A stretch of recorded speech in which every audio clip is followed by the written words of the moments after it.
Magandang hapon po sa inyong lahat. May pag-asa sa Panginoon. Ang tanging layunin ng programang ito ay upang ipalita sa inyo na may pag-asa sa Panginoon. Ang Panginoon ay nagpapatawad ng makasalanan, bumabago ng buhay, nagpapagaling ng lahat ng klase ng sakit at karamdaman sapagkat may pag-asa sa Panginoon. Purihin ang pangalan ng Diyos. Magandang hapon pong muli sa inyong lahat. Kahapon po ay di tayo nakapagsalita at si Pastor Glenn ang nagsalita sapagkat doon po sa lugar na aking pinuntahan ay walang signal. Ngunit salamat sa Panginoon, muli narito po tayo at tayo nagpapasalamat sa Panginoon sa mga pagkakataon na ipinagkakaloob niya sa atin. Bago po tayo magpatuloy, tayo muna po ay manalangin. Ama naming Diyos na mabuti, dakila at tapat, maraming salamat po sa inyo sa oras na ito. Nihiling po namin ang inyong patuloy na pagkilos at ang patuloy na paggawa sa aming buhay.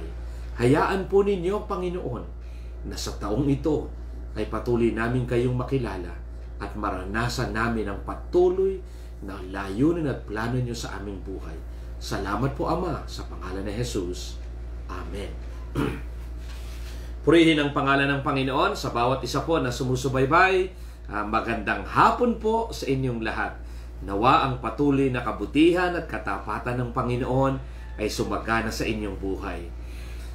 Sa oras po na ito, mamaya meron po tayo ipapanalangin dito ng mga kahilingan.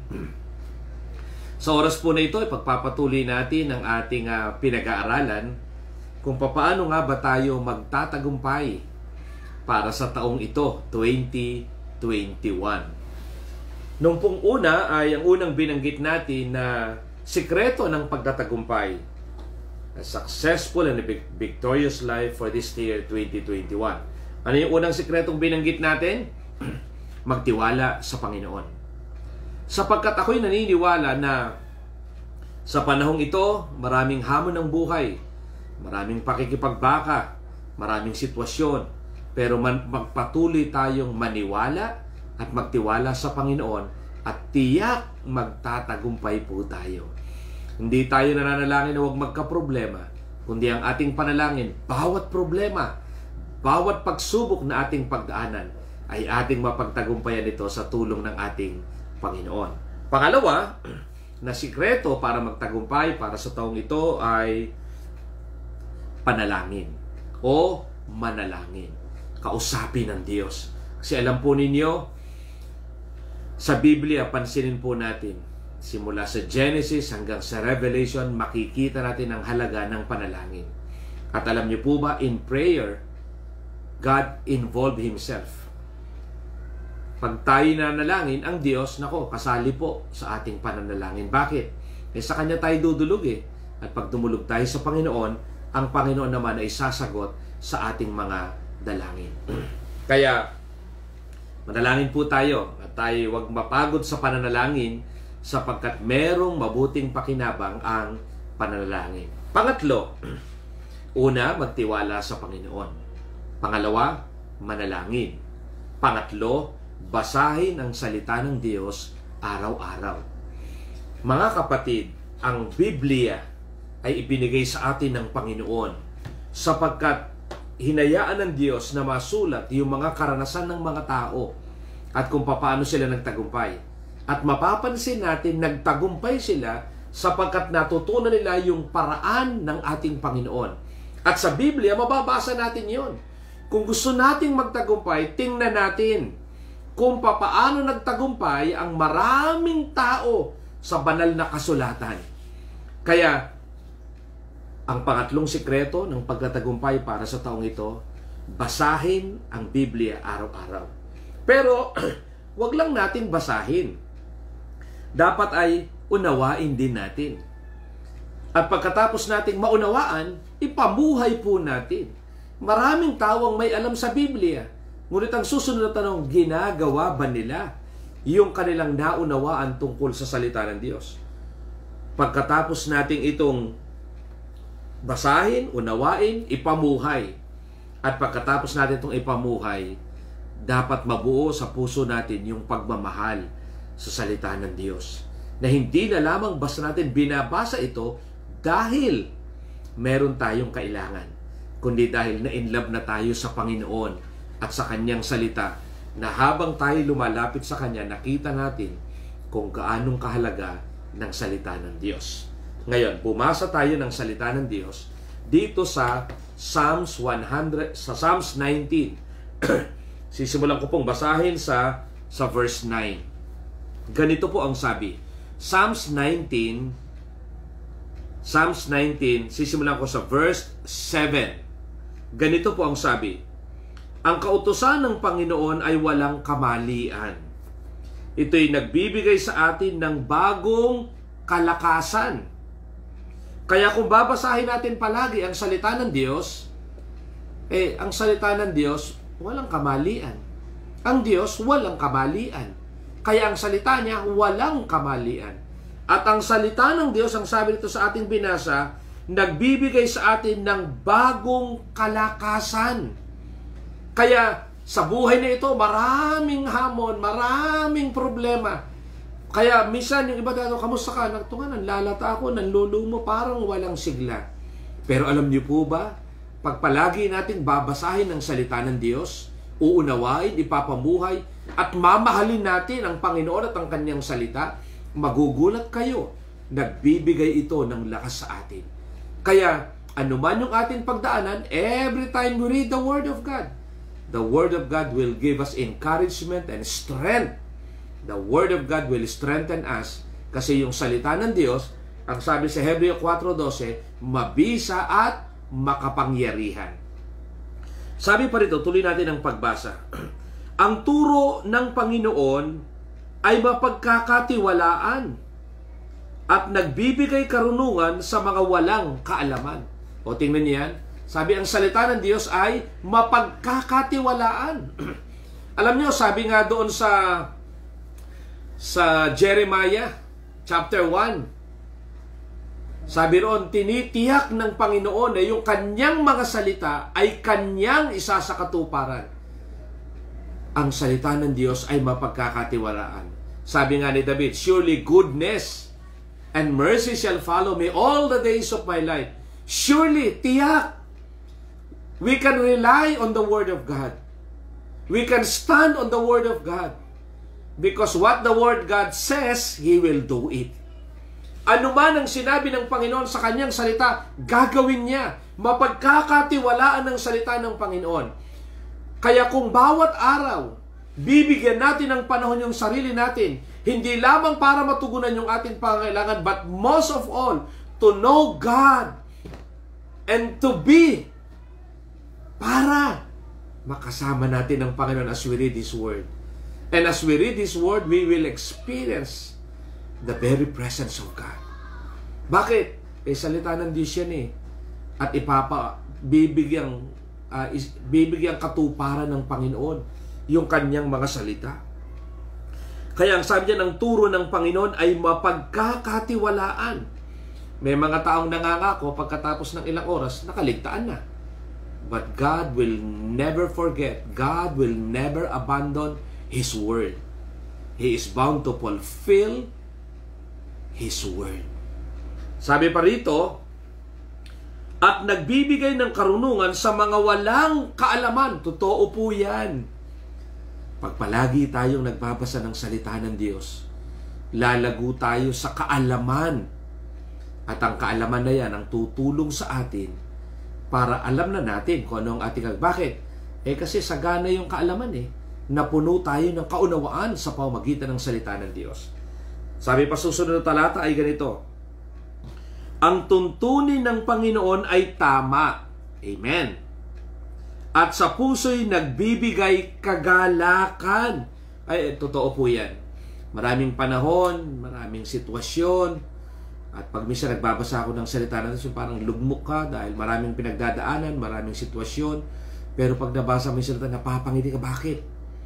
It gives you confidence na, sabi ito ng Panginoon. Kaya sumisigla ka. The word of the Lord. Hindi lamang totoo, nagbibigay ito ng kagalakan. Kaya alam nyo, minsan maraming mga taong lungkot na, bakit? Wala silang masaligan Wala silang sandigan. Wala silang matayuan. Pero dun sa mga nagtitiwala sa Panginoon at sa Kanyang salita, kahit may problema pa, nakakangiti. Bakit? Alam kasi nila eh.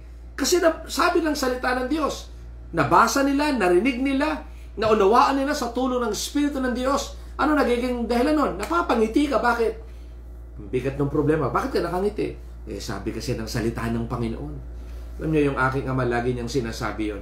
Pag may problema, bakit ka malulungkot? Ano ba? May tutulong ng lungkot sa iyo. Kung ikaw ay maniniwala sa Panginoon, dako, magagalak ka. Kasi, mapagkakatiwalaan ng salita ng Diyos. Naalala ko tuloy yung kwento ng isang pastor natin. Nung ang Pastor Masredo ay nagmimisyon, nabubuhay yung aking pong ama. Kasama niya ibang pastor. Doon sa lugar na pinuntahan nila, sasabi sa kanila, meron pong manananggal dito, may aswang po dito. Sabi ng Pastor Masredo, pambihira naman kayo.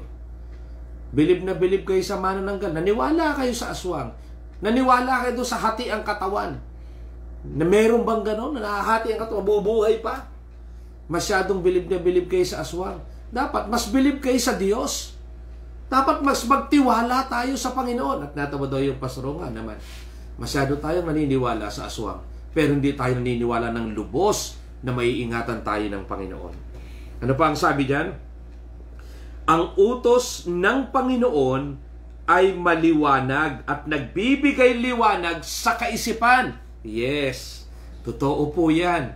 Yung salita ng Diyos, hindi lang nagbibigay ng kaunawaan, nagbibigay pa ng kaliwanagan. Tingnan niyo yung mga alagad, napakatindi ng pinagdaanan nila, mga kapatid. Pero bakit? Yung iba sa kanila, sinunog ng buhay, pinakain sa leon, ipinako ng buhay. Pero bakit ang dami pa rin naglilingkod sa Panginoon nung panahon ng mga alagad at ng unang iglesia? Kasi naunawaan nila yung sinasabi ng salita ng Diyos at ano ang kahihinatnan ng tunay na naglilingkod sa Panginoon. Sabi pa diyan, babasa ako nito sa may tuloy natin. Ano sabi? Ang pagkatakot sa Panginoon ay malinis. Ito'y nararapat gawin magpakailanman. Ang paghatol niya ay katotohanan at pawang makatarungan. Ang mga ito higit pa kaysa dalisay na ginto at mas matamis pa kaysa pulot pukyutan. Ito rin ay nagbibigay babala sa akin na inyong lingkod. May dakilang gantimpala kapag ito'y sinunod. Hallelujah. Alam nyo, hindi lamang makikilala natin ang Panginoon, mararasatin ang kanyang kapangyarihan. Ano ang sabi? Nagbibigay ng gantimpala ang Panginoon sa sumusunod sa kanya. Totoo naman po talaga yun. Kaya mga kapatid, next week, pagpapatuloy pa natin iba pang mga sikreto. Nais ko pong maintindihan natin. May love po tayo sa salita ng Diyos. At huwag tayong basta't magbasa lang dahil may problema lang tayo. Hindi. Magbasa tayo kasi gusto nating makilala ang Panginoon. And the more you know the Lord, magugulat kayo. Lalo kayong lalakas, lalo tayong tatatag, lalo tayong titibay. Palagi tayong manalangin. At pag ginawa natin yan, patutunayan ng Diyos, bawat salita na ating babasahin, na ating paniniwalaan at mamahalin natin ang salitang iyon, not just for the purpose of answering our prayers or prayer requests, but because na-inlove na tayo sa Panginoon. Tayo manalangin. Ama naming Diyos na mabuti, dakila at tapat, maraming salamat po sa inyo. Salamat po sapagkat kayo tunay na mapagtitiwalaan. Salamat po sapagkat kami rin ay binibigay nyo ng pagkakataon na dumulog sa inyo. At salamat po sa inyong mga salita na nakarating sa amin upang ito'y aming mabasa. At sa pamamagitan ito'y lumago kami at tumatag. Ama, sa oras po na ito, tinataas ko rin po, Panginoon, si Susan Aldiger. Nahihirapan po siyang huminga dahil sa sakit niya sa puso. At ganun din, Panginoon, na apektuhan siya ng kasalukuyang virus. We pray, Father God, for healing. Makahinga siya ng maayos, yung puso niya maging maayos, Panginoon, at anumang virus na nakaka-apekto sa kanya ay winawasak ko sa pangalan ni Jesus, and I pray for healing. Ama, dadalangin ko po si Juanita Magno. Kayo po ang kumilos sa kanya, na infected po siya, Panginoon, ng virus, and we pray for your healing, O God, because we believe, according to your word, you are the God that healeth us, and nothing is impossible with you. Kaya tinataas ko, Panginoon, ang kapatid na Juanita Magno, ang patuloy na pag-abot nyo sa kanya at pagkilos po nyo sa kanya ay kanyang maranasan. Kadalangin ko po, Panginoon, si Daisy Panta, Basilan. Lord, bigyan niyo po sila ng karunungan at kaalaman tungkol sa vaccination. Hindi nila alam kung anong kanilang gagawin. Paturok po sila o hindi. Lord, I pray for divine guidance that comes from you. Kayo po ang patuloy na kumilos at gumawa. Ganon din po, Ama, sa oras na ito, tinataas ko po sa inyo ang bawat sumusubaybay na merong sitwasyon, may pinagdadaanan. Hinihiling ko, Panginoon, ang inyong pagkilos at paggawa sa bawat isa sa kanila, sapagkat kayo lang naman talaga ang aming pag-asa at ang aming maaasahan.